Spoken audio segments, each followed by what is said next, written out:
នាងអើយចូលឆ្នាំថ្មីហើយកាលនាងយកប្តីអូរណោនាងអើយចូលឆ្នាំថ្មីហើយកាលនាងយកប្តីកន្លោះមកព្រឹកវាធ្លាប់ចូលដល់នឹងស្រីតែថ្លៃប្រកែច្រើនរ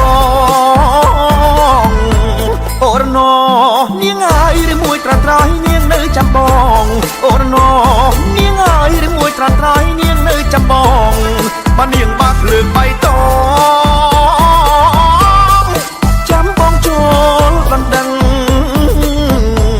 អូរណោនាងអើយដេចនាងមិនឆ្លើយបាត់មាត់សុនឈឹងអូរណោនាងអើយដេចនាងមិនឆ្លើយបាត់មាត់សុនឈឹងគួរតែប្រាប់បងឲ្យដឹងប្រលឹងនៅគិតពីអ្វីនាងខំប្រឹងខ្មើដល់ណានាងស្អាតតែនាងអត់សង្សារនាងល្អទាំងចរិតនិងចរិយាតែទោះត្រង់ថានាងកាចដូចខ្លាមិនមិនទាន់តែយកប្តីឬធ្លាប់មានបងស្រីទើបមិនចង់ស្ដីរកអ្នកណា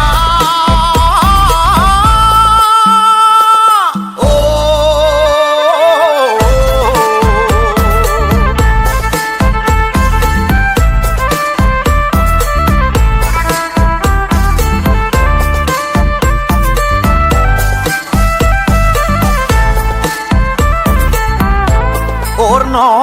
នាងអើយចូលឆ្នាំថ្មីហើយកាលនាងយកប្តីអូរណោនាងអើយចូលឆ្នាំថ្មីហើយកាលនាងយកប្តីកន្លោះមកព្រឹកវាធ្លាប់ចូលដល់នឹងស្រីតែថ្លៃប្រកែច្រើនរងអូរណោនាងអើយឬមួយត្រាត្រៃនាងនៅចាំបងអូរណោនាងអើយឬមួយត្រាត្រៃនាងនៅចាំបងបើនាងបាក់លើកបៃតង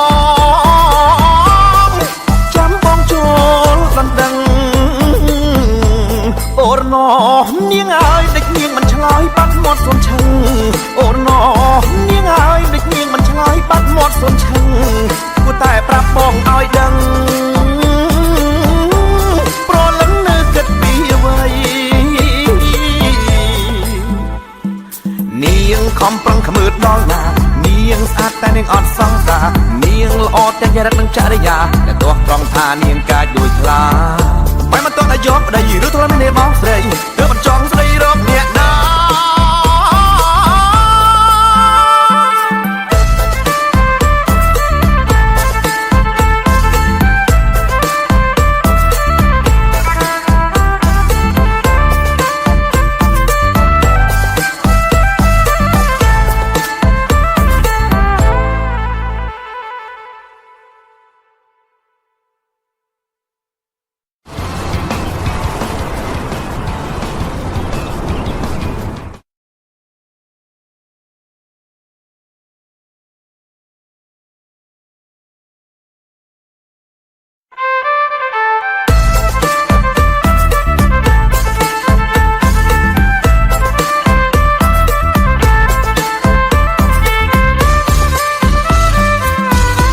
អូរណោ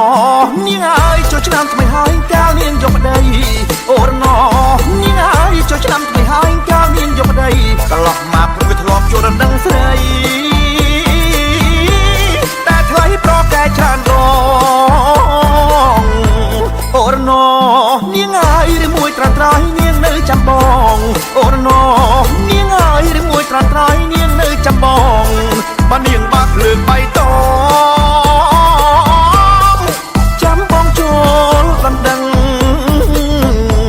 អូរណោនាងអើយដេចនាងមិនឆ្លើយបាត់មាត់សុនឈឹងអូរណោនាងអើយដេចនាងមិនឆ្លើយបាត់មាត់សុនឈឹងគួរតែប្រាប់បងឲ្យដឹងប្រលឹងនៅគិតពីអ្វីនាងខំប្រឹងខ្មើដល់ណានាងស្អាតតែនាងអត់សង្សារនាងល្អទាំងចរិតនិងចរិយាតែទោះត្រង់ថានាងកាចដូចខ្លាមិនមិនទាន់តែយកប្តីឬធ្លាប់មានបងស្រីទើបមិនចង់ស្ដី